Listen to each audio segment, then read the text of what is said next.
Halo teman-teman statistik, kembali lagi bersama channel Simfariano Teva. Oke, di video kali ini kita akan membahas materi mengenai populasi dan sampel. Ya, kita langsung saja ke materinya. Yang pertama, kita harus mengetahui dulu apa itu populasi.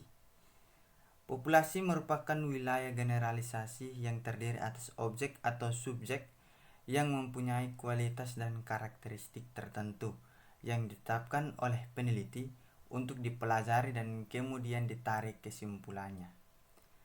Satu orang pun dapat digunakan sebagai populasi karena satu orang itu mempunyai berbagai karakteristik. Misalnya gaya bicara, disiplin pribadinya, hobi, cara bergaul, kepemimpinannya, dan lain-lain. Misalnya kita akan melakukan penelitian tentang kepemimpinan Presiden Y, maka kepemimpinan itu merupakan sampel dari semua karakteristik yang dimiliki Presiden Y. Yang berikut adalah sampel. Sampel merupakan bagian dari jumlah dan karakteristik yang dimiliki oleh populasi tersebut. Ya, jadi populasi dan sampel itu saling berhubungan ya. Jadi sampel merupakan bagian dari jumlah karakteristik yang dimiliki oleh populasi. Sehingga bila populasi besar dan peneliti tidak mungkin mempelajari semua yang ada pada populasi, maka karena keterbatasan itu kita menggunakan sampel yang diambil dari populasi itu. Sampel yang diambil dari populasi itu harus betul-betul representatif atau mewakili populasi tersebut. Yang berikut adalah kita masuk pada teknik sampling atau yang biasa dikenal dengan teknik pengambilan sampel. Yang pertama ada probability sampling, meliputi simple random, proportionate stratified random, disproportionate stratified random, dan area random. Non-probability sampling merupakan sampling sistematis atau sampling koto, sampling aksidental, purposive sampling, sampling jenuh, dan snowball sampling. Yang berikut kita masuk pada probability sampling, yaitu teknik pengambilan sampel yang menggunakan teori probabilitas dalam pengambilan sampel. Ya, yang berikut adalah simple random sampling, adalah teknik pengambilan sampel yang memberikan peluang yang sama bagi setiap anggota populasi untuk dipilih menjadi anggota sampel ya. Simple random artinya acak. Kita memilih sampel secara acak dari populasi yang tersedia. Yang berikut adalah proportionate stratified random sampling. Teknik ini digunakan bila populasi mempunyai anggota atau unsur yang tidak homogen dan berstrata secara proporsional. Tidak homogen artinya data yang dimiliki oleh populasi ini tidak homogen atau tidak satu, memiliki banyak populasi, sehingga kita menggunakan proportionate stratified random sampling. Oke, yang berikut adalah disproportionate stratified random sampling. Teknik ini digunakan untuk menentukan sampling bila populasi berstrata tetapi kurang proporsional. Ya, teknik ini digunakan jika populasi berstrata tapi kurang proporsional. Yang berikut adalah cluster sampling atau area sampling. Ya, teknik sampling ini digunakan untuk menentukan sampel bila objek yang akan diteliti atau sumber data sangat luas, misalnya penduduk dari suatu negara, dari suatu provinsi atau kabupaten. Nah, untuk menentukan penduduk di mana yang akan dijadikan sumber data, maka pengambilan sampelnya berdasarkan daerah populasi yang telah ditetapkan. Ya, di mana ketika kita melihat misalnya suatu penduduk dari suatu negara, kita memilih sampelnya berdasarkan daerah populasi yang telah ditetapkan. Yang berikut ada non-probability sampling atau teknik pengambilan sampel yang tidak menggunakan teori probabilitas. Jadi ini lawan dari probability ya. Ini di teknik ini lawan dari probability sampling. Yang berikut adalah sampling sistematis atau tekniknya berdasarkan urutan sistematis dari nomor secara urut ya, atau sistematis, di mana populasi anggota yang telah diberi nomor urut ya.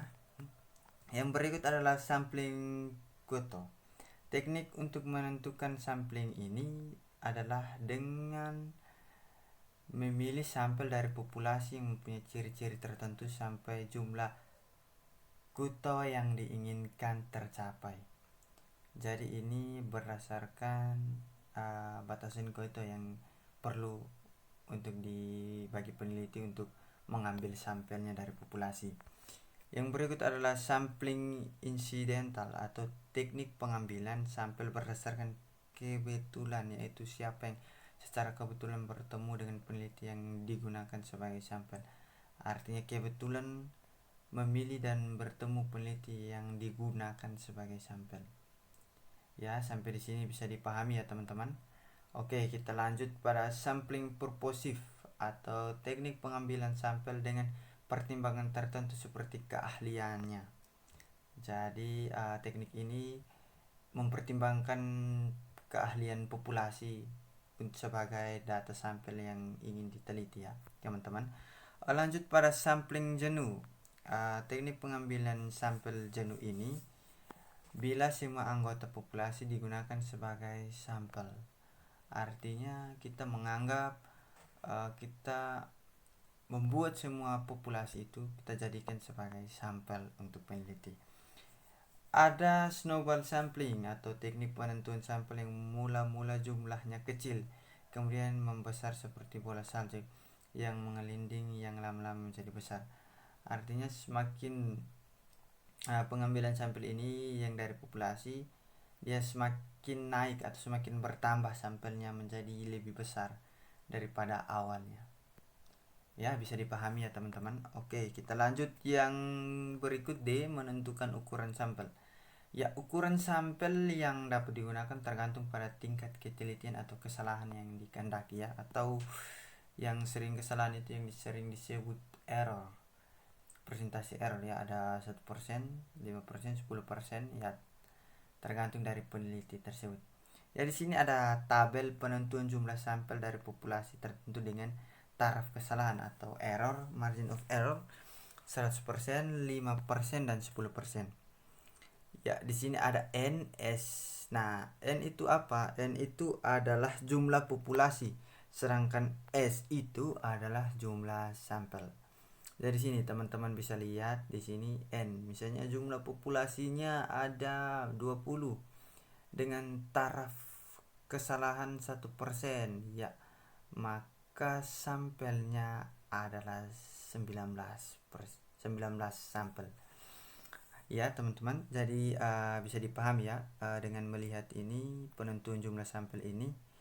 N itu adalah jumlah populasi, sedangkan S itu adalah jumlah sampel. Dan di sini sudah tersedia taraf kesalahannya, yaitu dari 1% atau 0,01, 5% atau 0,05 dan 10% atau 0,1. Ya, kita lihat di sini ada contoh menentukan ukuran sampel. Bila dimiliki siswa kelas 3 sebanyak 300 siswa atau populasi, maka dengan menggunakan taraf kesalahan 10% dapat digunakan sampel dengan ya taraf 10% ya. Kita lihat di sini populasinya 300. Oke, kita lihat ya 300 di sini dengan melihat tarafnya 10% ya. Di sini kalau 10% jumlah sampelnya ada 143. Jumlah sampelnya ada 143 dengan digunakan sampel dengan ukuran N 207 ya. Teman-teman bisa lihat dan perhatikan pada tabel.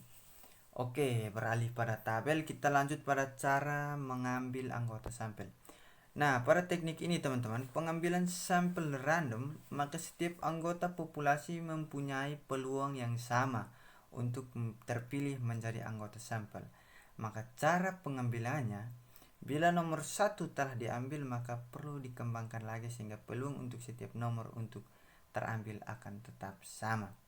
Ya, oke. Pada teknik pengambilan sampel random itu, setiap anggota populasi memiliki peluang yang sama. Artinya misalnya nomor 1 dengan mendapatkan peluang sampelnya 19, maka kita juga harus kembangkan nomor 2 untuk mendapatkan peluang sampel sehingga dikatakan peluang yang sama. Ya, bisa dipahami ya teman-teman. Pada teknik ini teman-teman bisa pengambilan sampel random untuk setiap populasi yang sama atau menciptakan peluang yang sama dari setiap sampel yang ingin diteliti. Ya, itu saja, sekian pembahasan materi dari saya. Semoga dapat bermanfaat. Jika ada yang belum dipahami atau kurang dimengerti, boleh ditulis pada kolom komentar. Ya, sekian dari saya. Terima kasih. Sampai berjumpa di next video.